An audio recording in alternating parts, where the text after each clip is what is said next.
This is SoundLives, a NewMusicBox podcast sharing insights and stories from people who dedicate their lives to new music.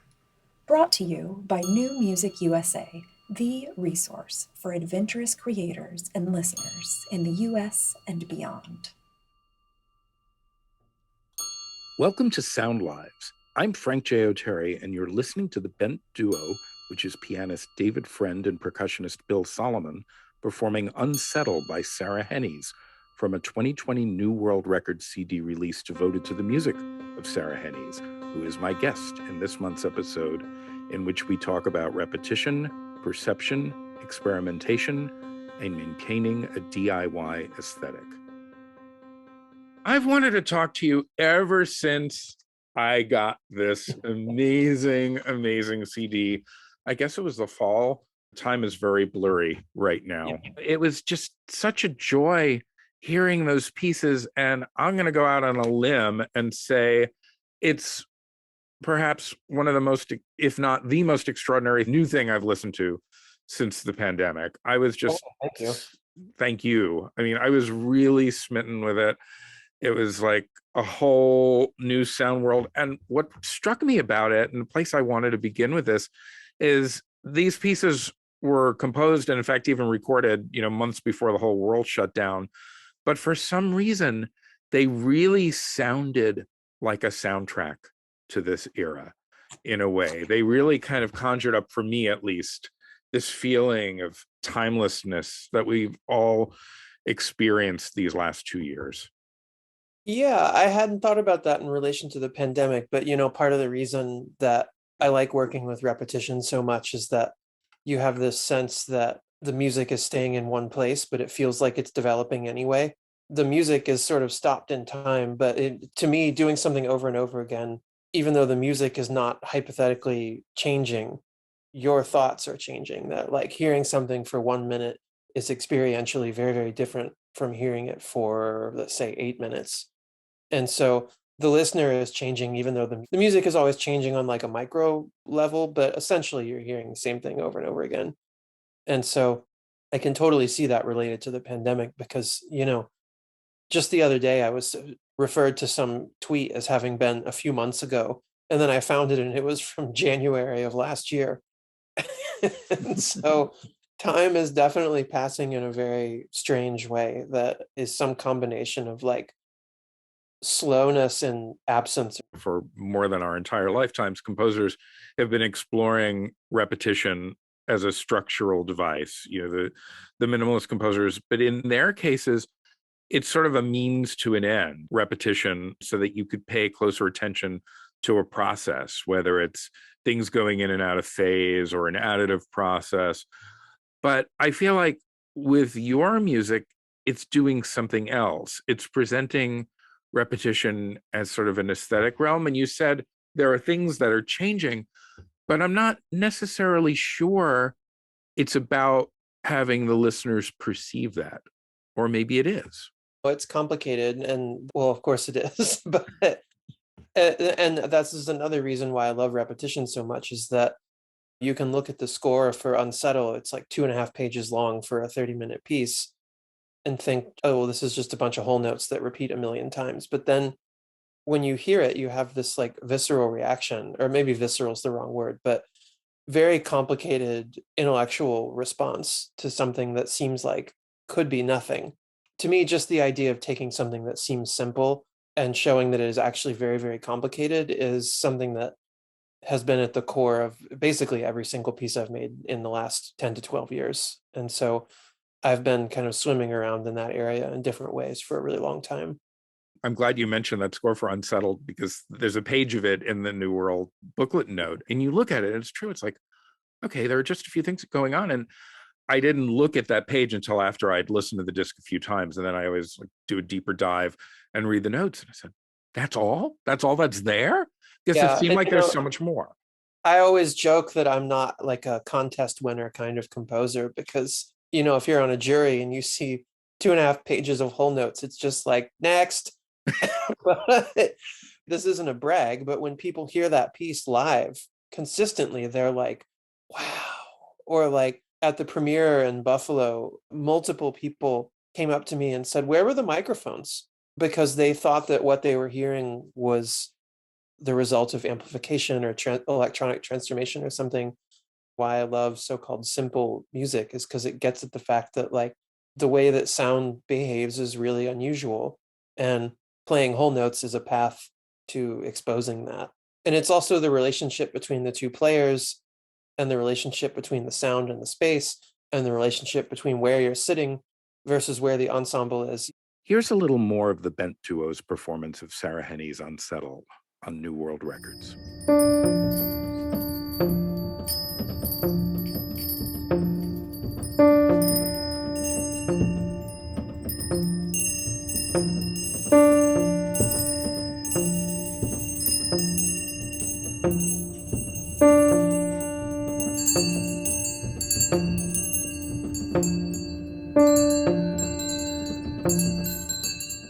When you take away any sort of aesthetic musical experience and just boil it down, this is a very Lussier attitude of, I'm going to take absolutely everything away from this until it's getting at the thing that I'm interested in.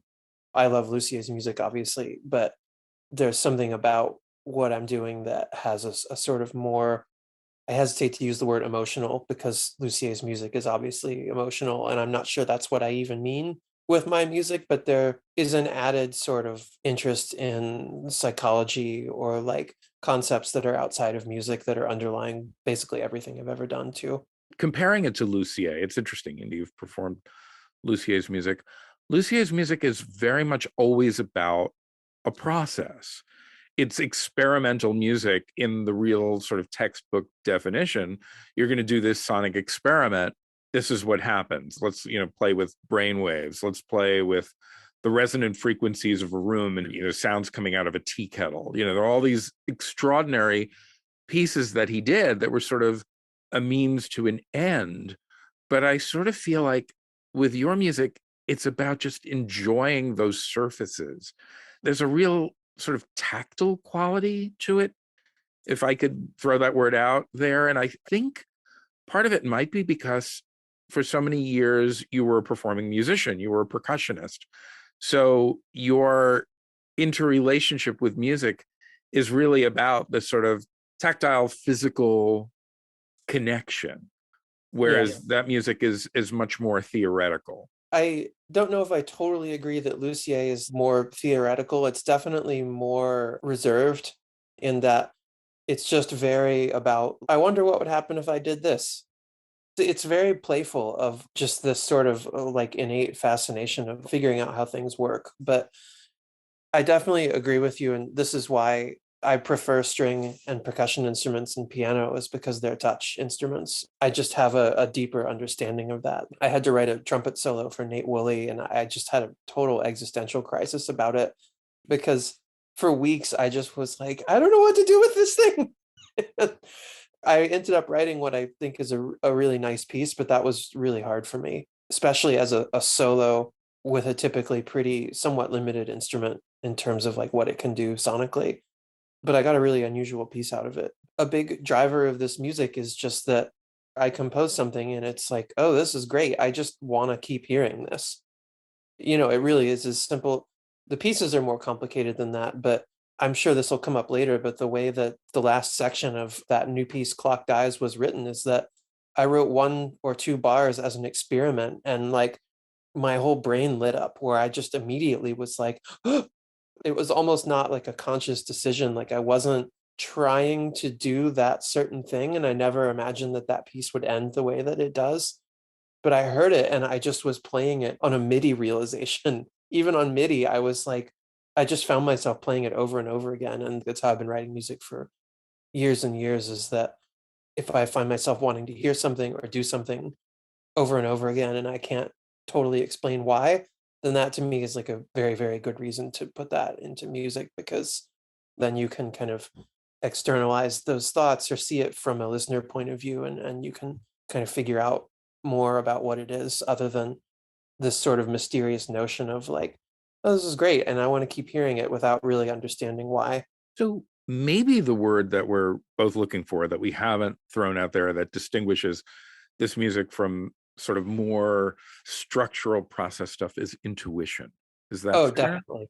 Actually, when I was an undergrad, I did a week one-on-one residency with Stuart Saunders Smith, and I really loved his music as a percussionist. And at the time, I was in Herbert Brune's composition seminar, and I had this like intense, angry modernist and around these people who were setting up like rigorous systems for composition. And I got to Stuart's house, and he was like, these weren't his exact words, but he more or less was like, yeah, I just start writing notes down.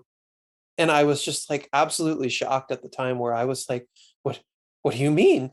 And he said, oh yeah, I'm a very intuitive composer. I just allow myself to just write intuitively. And I've never forgotten that word. And that has since evolved with me. And actually, Spectral Mousgonsides was one of the first pieces that was written that way. And it really was like very practical, because I was touring and traveling just nonstop. And I find it hard to write music when I'm traveling. And so I was home, and I remember they were like laughing that I got the piece to them like months before they needed it, because I was just like, right. Oh, okay, here you go. I got to go. And so, because of the circumstances, I didn't think really hard about what I was doing. I just was like, I believed that the piece was what I wanted, but I didn't analyze what I was doing very much. And that was something that has become really interesting to me in the last couple of years, up to like what I'm doing right now, is doing things in a somewhat, we could say, intuitive or irrational or subconscious way, and putting that into music to try to figure out, of the literally infinite number of things I could do, why did my brain choose to do that in this moment? And those kinds of questions are really, really fascinating for me. Well, of course, the other interesting thing about that trio is written for Beethoven. Beethoven, I always want to say Beethoven, right? Which is kind of the play on their name. Essentially, their instrumentation is that of a jazz piano trio, piano bass drums, piano bass percussion. We associate it with that music, with improvisatory music, but they do mostly score-based, notated compositions that other people write for them. Yeah. But when you look, you might be expecting to hear something very different than what you wind up hearing when you see that lineup. And I think what you do so wonderfully in that piece is you kind of play on just the sounds of those instruments. What's funny about that too is that when I wrote it, specifically the first section where they're all playing the same pitches, the jazz combo thing didn't even occur to me as I was writing, because I've seen them do other pieces, and Matt Evans, the percussionist, has a more sort of typical new music-y setup where there's like maybe a marimba and gongs or whatever. And the reason it was a drum set is just because in that first section, all of the players play the same three pitches, and then they all have this sort of like extra sound that's outside of the overall pattern. And so the bass is this like sort of thing, and then the piano has a similar gesture, but it's a piece of metal resting on the strings. The percussion part, it's the bass drum, because the snare drum and the two toms are tuned to specific pitches, the same pitches that the bass and piano play. And so I just thought of the bass drum as like an extra thing. And I said, oh, well, it's really easy for him to do that with his foot.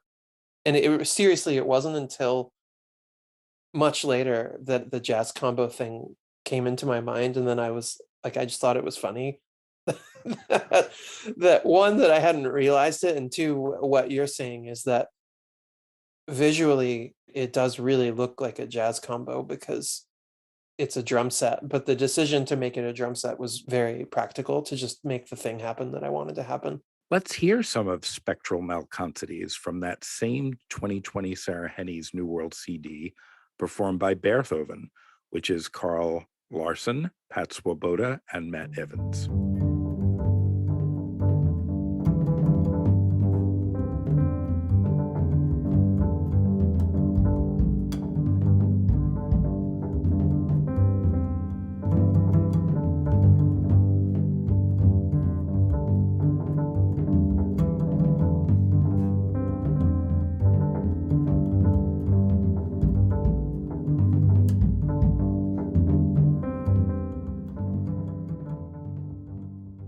Wow. So intuition gets the same results.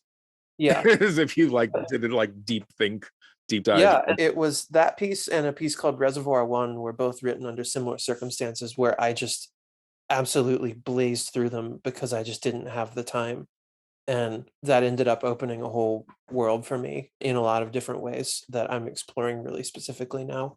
So I want to unpack a comment that you made about why you like repetition so much, is that you said at some point that you like just using a few things. You don't want to write too many notes, and that you like the idea that you can get the result you're after with as little as possible. Some might say, there's sort of a Marie Kondo kind of aspect to that, kind of clear everything away. There's sort of an austerity to it.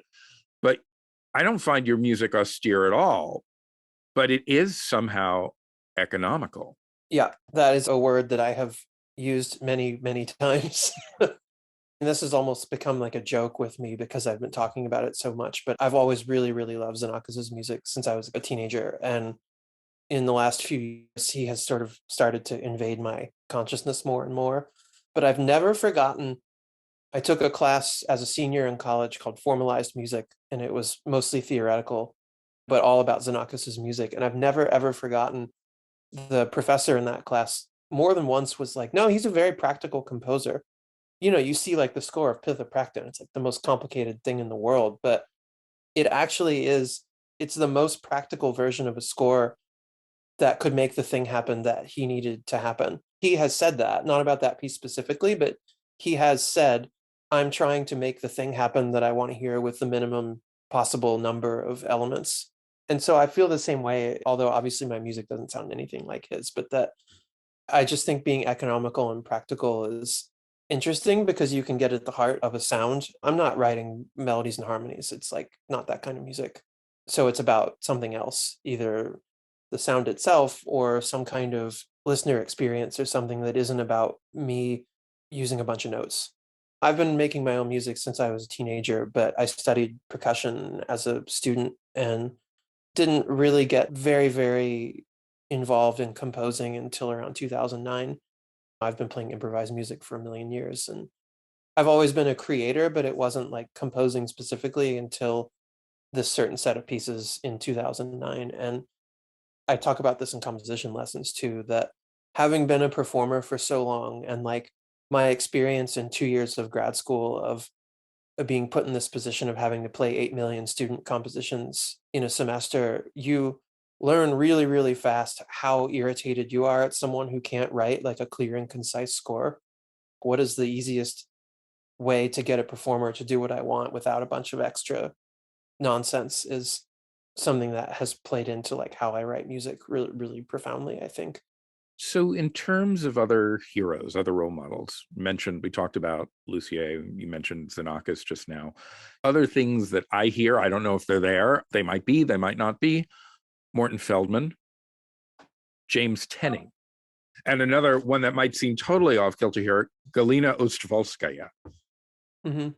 Just in terms of the sheer weight that comes with just only a few instruments. James Tenney, I have been aware of for ages, but that it's just one of those blind spots that I have that I really have never gone deep in his music. I recognize that there probably are some similarities. I'm like this with Robert Ashley too. I can see it's such like a huge world that if I get started on it, then it's going to turn into this whole thing that I'm not like prepared to spend the energy to go that deep on something that's such a huge world. And Ustvolskaya, I haven't heard in years. I don't, probably not since college. So you're making me want to go listen to some of that music. But Feldman is like more tricky for me because something that he did that was very, very influential for me was in Crippled Symmetry and probably other pieces that every performer is in a different tempo and he says, just go, no other instructions. Doing that super, super simple compositional tool generates all of this complexity that he never could have written himself. That is really, really important to me too, is writing in a way that can allow things to happen on their own, or that something that can generate a level of complexity that you never could have written. Just on Wednesday this week, I'm doing a class called Sound Art at Bard College right now, and we did the Oliveros Teach Yourself to Fly sonic meditation. And it was just absolutely stunning. That score is like 3 sentences long. It was such a complicated, beautiful thing, and that couldn't have been made without that kind of ultra simple score with so much freedom. I'm sure one could write something similar, but there's something about the level of freedom that people have and how relaxed it is, and how you start to hear connections that are happening accidentally that sort of give the impression of form or composition. Without that kind of freedom, I think it would lose something. It was like that music can't happen in another way. Everything that I find valuable about that music needs that score specifically, which seems like nothing if you just look at it. The score is a means to an end. I mean, I think one of the problems is that people have sort of fetishized scores. It's like fetishizing a recipe rather than the meal. I am not one of those people. If you were to do a deep dive on Tenney, the thing that I thought about was in a very different aspect, Tenney's approach to microtonality. He Mhm. most of the time did not use systems. He didn't use, say like a rigid, quarter tone system or just intonation system. It was more about ranges of sound. If a pitch was between certain pitches, it didn't matter if you hit that precise note. It didn't have to be in a system. It was about how somebody perceives it.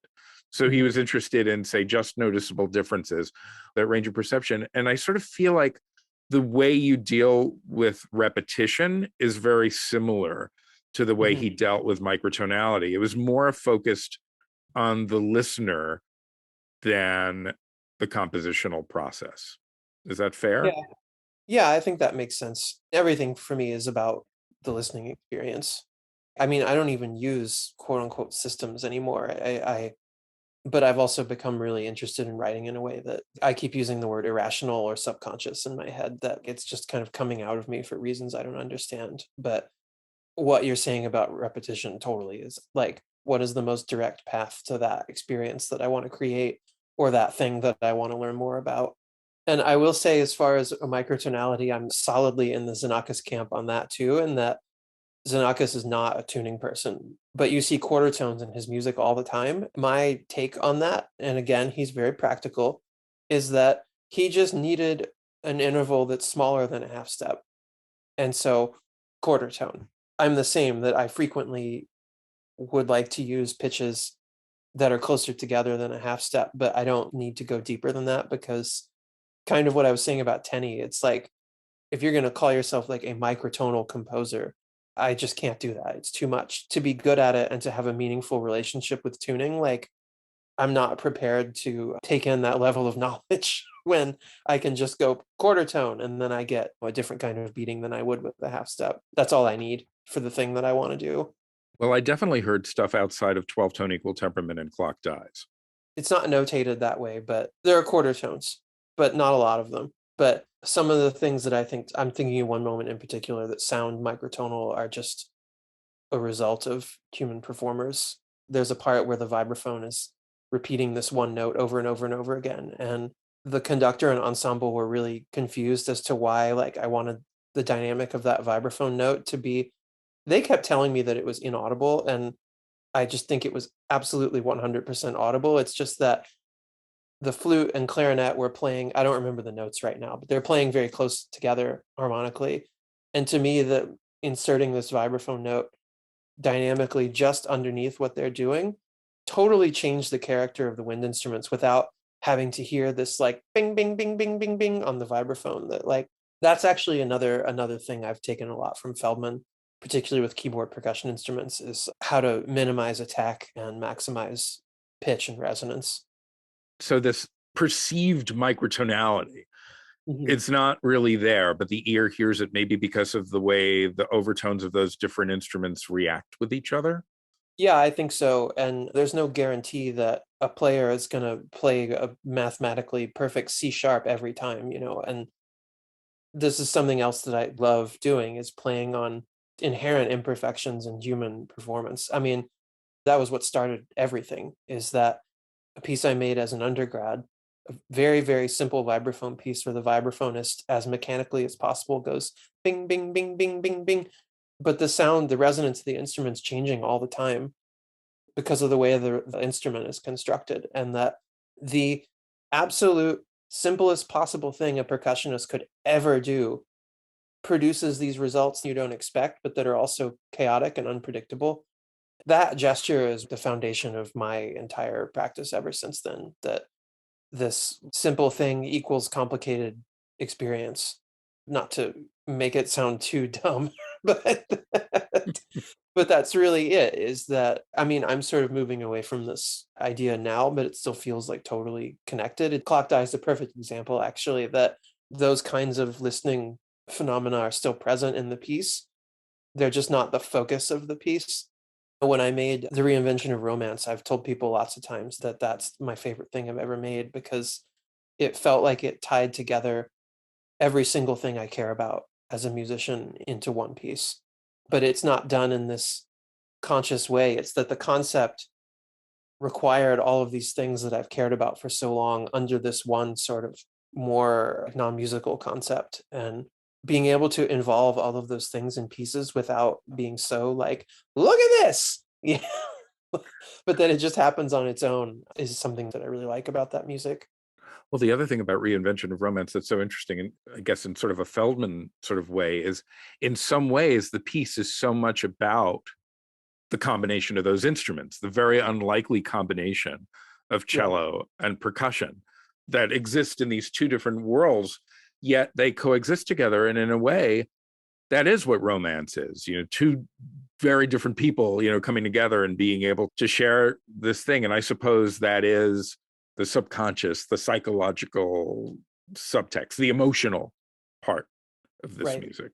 Well, there's a part in Reinvention of Romance around the 20-minute mark where the cello bows two notes and you just clear as day hear a third pitch. It's a normal result of a string that resonates with overtones, but that is like the total gesture of that piece, is that you have two separate things that generates this magical third thing, which is the connection between the two physical things. Like a difference tone. There are physically two things, but there's this third element that is just there. You could say that that piece is like Feldman-y because it's quiet and it's repetitive, but every compositional aspect of that came straight from the concept. I don't care if somebody thinks it sounds like Feldman, it's fine. Like, I think that there's enough different about that music that it doesn't sound derivative or something, but that everything came from the concept of the piece, which ultimately was like, there's some sort of space between two people that is palpable, and the longer it goes on, the more deep it gets. I've said this lots of times, but that in a domestic relationship, the longer it goes on, the more deep it becomes, which means that the only path for that occurring is time, which is why I made it 90 minutes, because I needed it to be too long. Even if you're with someone for 20 years and you don't like each other anymore, there's still something there that is so complex that only developed that level of complexity because of this vast amount of time that passed.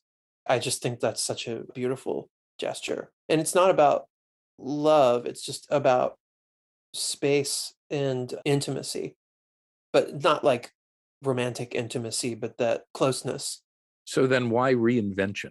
A lot of my titles they're not communicating anything specific, but I knew that I wanted a more poetic title for that piece, and I knew I wanted it to be like really right. And I was just having a total meltdown about this, and I called a friend of mine and I was saying what I just told you, and they were like, well, tell me about this piece. And I did, and they said, well, it sounds like you're trying to reinvent romance. And it was just like bing. that Oh, that's beautiful. Not to do the Webster's dictionary defines as, but when you look up the definition of romance, it's not just a synonym for love. There's an element of mystery. Another angle of the like simple thing equals complex is that there is mystery there of like, what is that space between those two people after 20 years? It's like, you don't know what it is, it's there, but it's so complicated that you can't just say like, this is X. It's not something that can be intellectually communicated. It's just there. And that's really, really interesting and important to me. Let's listen to just a tiny bit of Sarah Hennies' The Reinvention of Romance, performed by Two Way Street, which is Ashley Booth on cello and Adam Lyon on percussion, released by Astral Spirits and available from Bandcamp.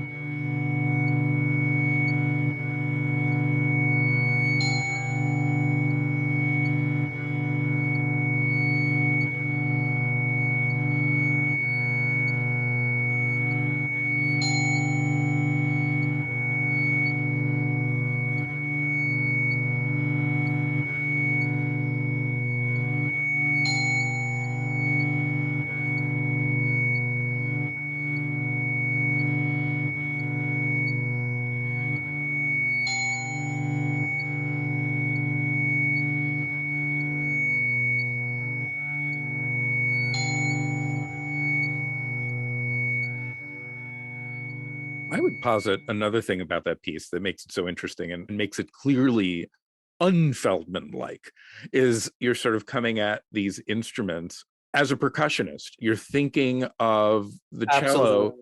in a way that a string player wouldn't necessarily conceive of it. There's a more extreme example in the piece that you wrote for the Chilean guitarist Cristian Alvear, Orienting Response. It doesn't sound like any solo guitar piece I can think of. When I wrote Reinvention of Romance, in my mind, I was like, this is the full version of Orienting Response. The way that Orienting Response got written is that was the first commission I got. And I had been doing all of this percussion music of like super loud, crazy acoustics that all came about through, bing, bing, bing, bing, bing. And I get this request for a classical guitar piece. And my first thought was like, well, I cannot do this with a classical guitar. I just can't. It won't work. And so the thought was like, what if instead of repeating notes, it was repeating patterns? I can play guitar a little bit. And I started messing around with the guitar. And when I made that, I was immediately like, there have been a few moments over the last 10 to 12 years where I did something and I immediately thought, oh, I'm somewhere else now. Clocked Eyes is the same, that I feel like in the last year or two, I'm like totally somewhere new that's still connected to the old stuff, but I couldn't even explain it. I kind of still can't about, it doesn't make sense that Orienting Response would be engaging. It's like 45 minutes of bing, bong, but I just found it addictive or intoxicating. Like I just wanted to keep hearing it. And so I did that without even really knowing why. And so, yeah, Reinvention of Romance was me wanting to take that concept to a larger piece. Here's a section from Sarah Hennies' Orienting Response, performed by Chilean guitarist Cristian Alvear, released by MAPA and available from Bandcamp.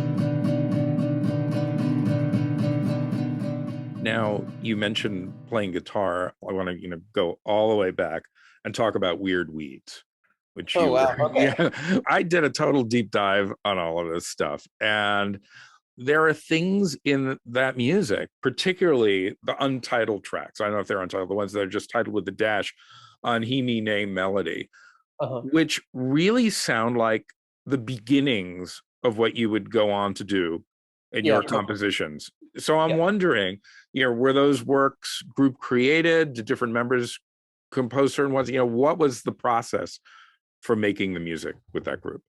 It was pretty normal for any rock band, although I don't know if we would qualify as a rock band or not.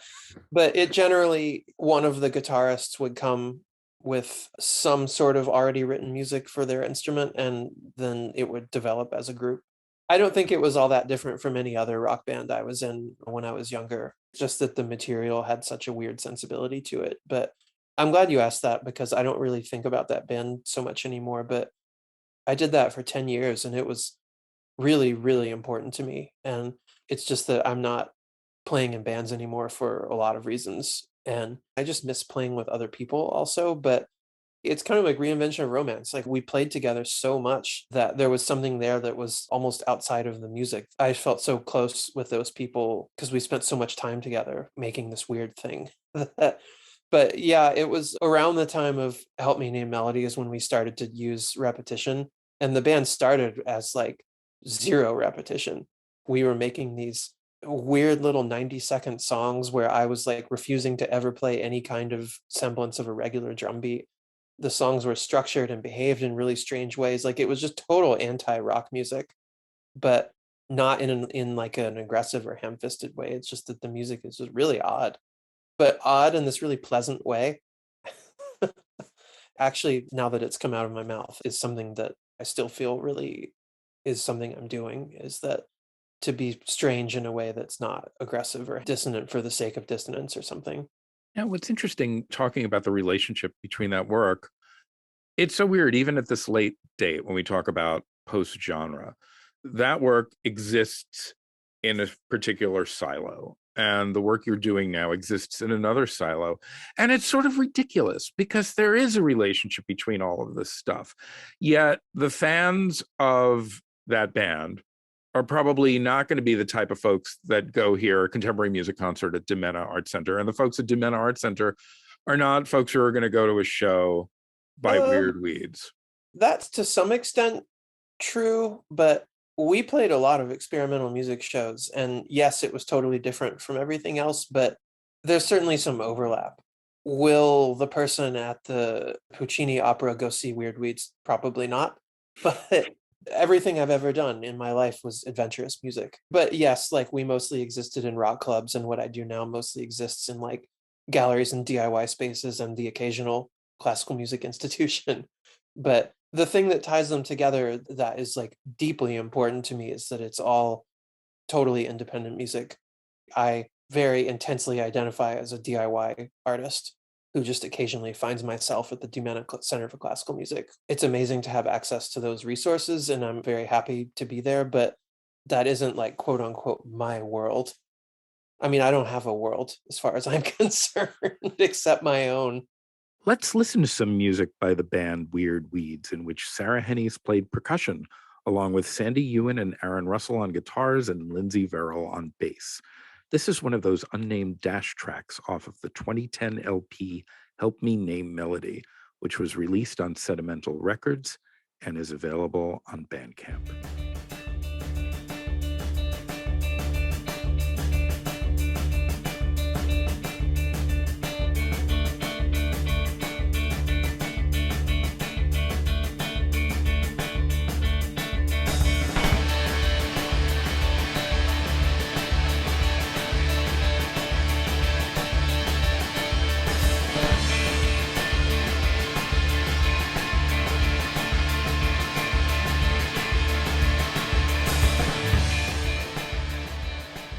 And this is a conversation that I've had with a lot of visual artists over the years. Somebody creates a certain body of work and then a gallery signs them. And then they do new work that's exhibited and it doesn't look like the previous work. And the folks at the gallery are all upset. It's like, wait, you did this other work and now you're doing this. It's like, well, yeah, this is what I'm doing now. The pull to constantly get excited about new discoveries and going in new directions versus this desire to have an individual sound or an individual look if you're a painter, or an individual voice if you're a poet, or what have you. You could say, oh, that's the work of Sarah Hennies. I know that that's Sarah Hennies' work, but it's a struggle. You mentioned, wanting to go into a new direction. How far can you go and still be you? This is a semantic thing, but I don't consciously want to go in a new direction. I mean, I want to be developing as a composer all the time, but I've never in my life thought like, today I am going to go in a different direction. It's happened like totally organically, and that, again, practically, in the way that the story I told about the guitar thing was just a total experimental in the most literal meaning of the word. Was, well, I'll do this and see what happens. And it's the same thing when the way that Clock Dies came about is there's 7 musicians and we need a conductor. And so I wrote a through composed piece, and there's like lots of measures. And I didn't want to use a stopwatch because there's so many people. And so I got this really different kind of piece out of that. And, there were other things that I wanted to explore in that piece, but I started writing with absolutely no concept. It only became clear to me, midway through the writing. But I would say that orienting response and clocked eyes are the two things that have happened to me in the last 10 years where I thought, oh, this is something else. I've used this metaphor a lot, but that when I made these percussion pieces called Psalms, that was in 2009, I felt like I jumped into a pool. And ever since then, I'm swimming around in that same pool. But the more pieces I make, the pool just keeps getting bigger. The Weird Weeds were like this too, actually. If you heard our first album and immediately followed by our last album, you could say that's a completely different band. But the way that it developed was very gradual. Like it always just made sense that one thing led to the next thing. And that's totally how I work now as well. We didn't sit down and say, we're going to make an instrumental repetitive record. It was way more organic than that. Now, the thing about Clocked Eyes that to me is so extraordinary is the orchestrational detail, the minutiae. It's something I mentioned to you in our email exchange. I love that section where the strings are playing with the wood of the bow rather than the hair, the sort of the colegno technique, which is, it's been around for centuries, but it's still magic. It's so good, right? Yeah. Let's listen to a small portion of Sarah Hennies' Clocked Eyes, performed by the Talia Ensemble, conducted by James Baker.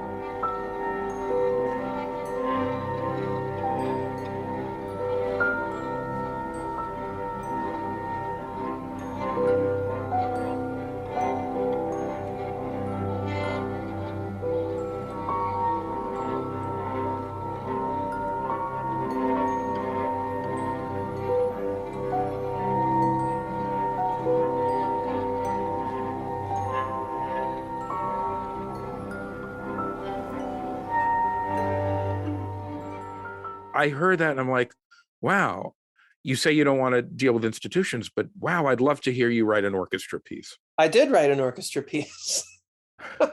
Okay, I got to hear this. I haven't found that yet. I don't not want to deal with institutions. I am very, very pleased to have work from almost anywhere, but I don't want to be like permanently attached to any organization or genre or movement or whatever. Like I just want to be out here wandering around by myself and just going where people want me, basically. I teach at Bard College, and about a year ago, or I guess it was a little over a year ago, the chair of my department was conducting a concert for the Bard Grad Orchestra, which is called the Orchestra now. And he wrote to me and was like, I'm conducting this concert and I'm wondering if you would like to write a piece for us. And I never in a billion years would I have thought I'd be writing for orchestra because I'm who I am. And it was all strings. And this was in December. And he was like, well, the concert's in February and also we can't pay you because I work there. And my partner was just like, you should not do this. There was never even a iota of doubt in my mind that it was not worth it to do that, because I was like, I'm never going to get to do this again. I love Xenakis' orchestral work because he wrote for one part per player. And I've always wanted to do that. The piece is called Falling Together. The beginning of the piece was specifically, it's 32 strings. It was, I want to hear 32 string players playing 32 different pitches bowed with the wood of the bow. Ooh. And this was like the height of COVID. And so the concert was only streamed. And I was just like, I have to come to this in person because I'm never going to hear it again. And this sounds cheesy, but I wept when I heard that sound. It's right at the beginning of the piece too. It is one of the most stunning things I have ever heard. It just was absolutely incredible. I just really wanted to hear that sound, and it was as amazing, more amazing than I thought it would be, actually. Wow. Wow. But yes, I would love to write for orchestra again, or be given the opportunity to revise that piece a little more when I have more than 6 weeks to do it. And maybe a piece not just with strings, but full brass section and tons of percussion and like all of it.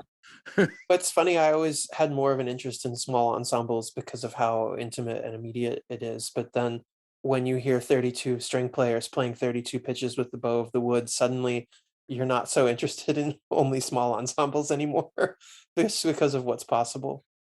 Well, another piece that we didn't talk about, when I mentioned to everybody at New Music USA that we were doing this talk today, our director of grant making program, Scott Winship, reminded me that there was a piece of yours that we funded, a piece called Embedded Environments. And Yeah. so I checked that out, and I was hearing different things in there because it was several percussionists. So I was hearing layers of rhythmic counterpoint that I hadn't heard in any other piece. And I thought, wow, once again, this is like a very kind of orchestral thing. What would happen if you had access to like this large ensemble? I played vibraphone on that, but it's only 3 percussionists, but it's played in this place in Buffalo called Silo City. I couldn't even tell you what the number of seconds of the reverb decay time is, but it's like shockingly long. That was another thing when I heard it live, I almost cried because I just couldn't believe what I was hearing. But just to say that that piece was written with this like insane reverb in mind, and so the percussionists are playing this like, if you heard them without that acoustic, the parts sound like completely stupid. Like, because it's the same thing. It was like, the thing I want to hear is what the crazy stuff that happens in the room. So to me, the way to do that is percussion parts that have almost nothing to them. Like it's just bap boom, bap boom, bap boom, played at different tempos. That's it. That's the percussion parts, at least for the opening section of that piece. Here's some of that percussion counterpoint in Sarah Hennies' Embedded Environments, performed by Silo City by Sarah Hennies with Jason Bowers and Tim Feeney.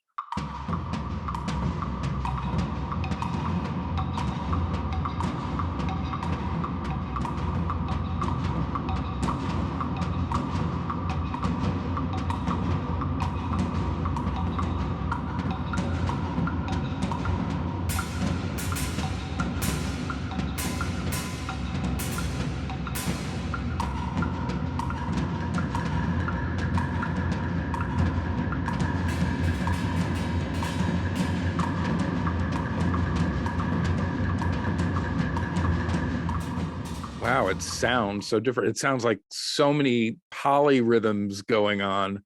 It's nothing but just percussionists going bap boom, and choosing whatever tempo they want. It's awesome.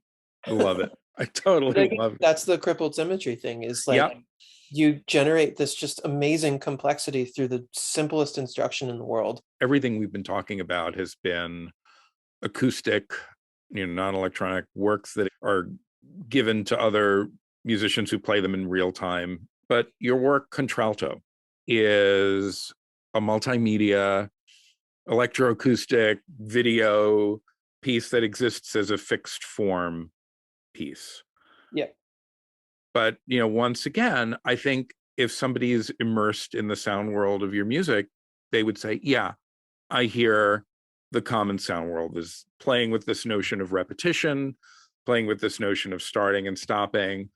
But once again, as a means to an end, there's a very deep emotional content to it. And what's amazing to me about it is it's so deeply personal, yet it's very abstract. Yeah, that's what I do. That was an amazing 5-word description of everything that I've been doing for a really long time, is using really, really personal experiences to do something with an enormous potential for the listener. My experience generates the music, but that's not the thing that I need people to know about. This other thing, we're using the word abstract. I mean, contralto is a little different in that way because it's very directly personal in a really obvious way. But all of the music in that came from the same deeply personal place as the film part of it. And almost all of the music in that came from older pieces.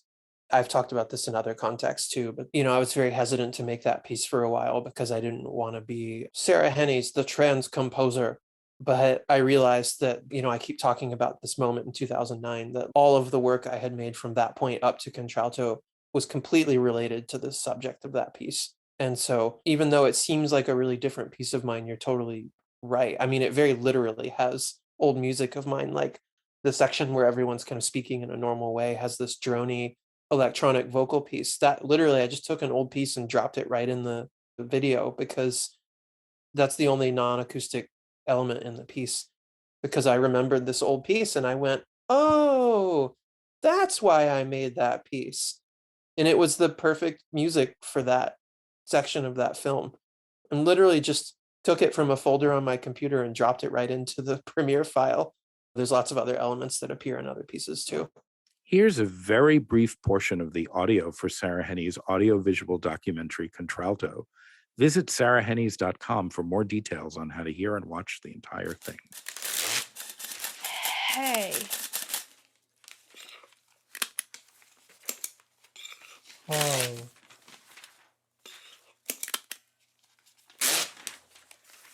Joe.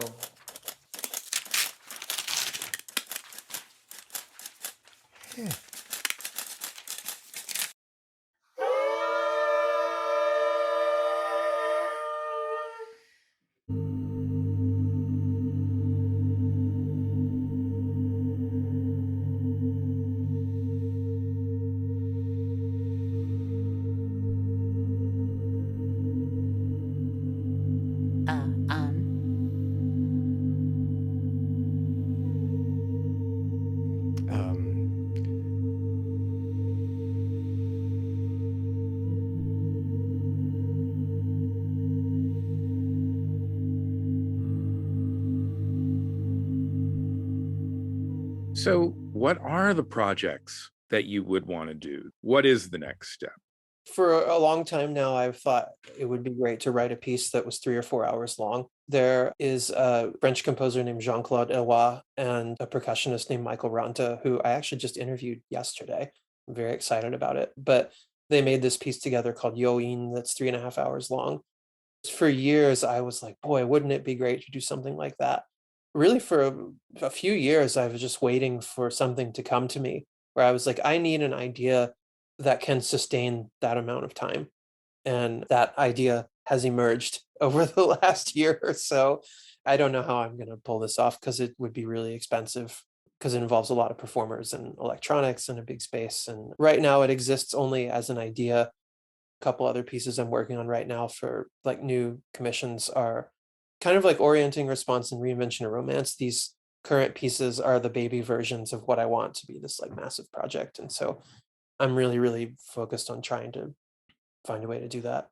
And of course, thinking of massive projects, I mean, maybe now we can think of them again. Yeah. I mean, for the last 2 years, a piece like Clock Dies, it's 7 people, but in a pandemic era, it feels like a huge group. Yeah, I've only made 2 pieces in the last several years that I wasn't asked for.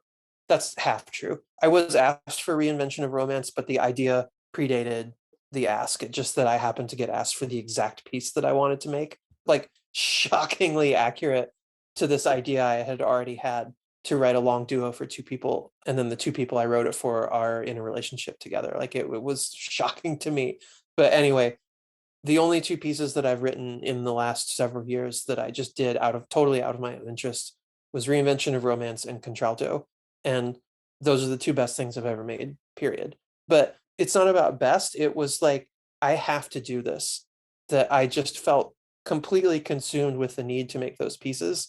And that's how I feel about this new thing, that like I'm actively pursuing doing this as opposed to the other. I've made a lot of work in the last few years and I'm really grateful for it, but they were commissions. It was like write a piece for 2 piano and 2 percussion. And so they were things that were specific things that were asked of me, is where this is just like something that has formed completely outside of any employment opportunity that I've been given. I've been thinking about this for a long time now, and it's just like, I just have to do it. I know that I do because I know it's going to be amazing. It's not about good or bad. It's that I need to see this experience or hear this experience. Like, I just have to do it. Well, I can't wait to hear it. Well, maybe one day somebody will. That concludes our episode of Sound Lives, but before signing off, let's hear just a little bit more of Sarah Hennies' music. This is from Reservoir 1, Preservation, performed by pianist Philip Bush and the percussion trio Meridian, released on the Australian label Black Truffle and available from Bandcamp. New Music Box is brought to you by New Music USA, the resource for adventurous creators and listeners in the U.S. and beyond. This program is funded in part by the National Endowment for the Arts, the New York State Council on the Arts, the New York City Department of Cultural Affairs, and listeners like you. If you enjoyed today's episode, visit newmusicusa.org to explore more stories and voices from our new music community.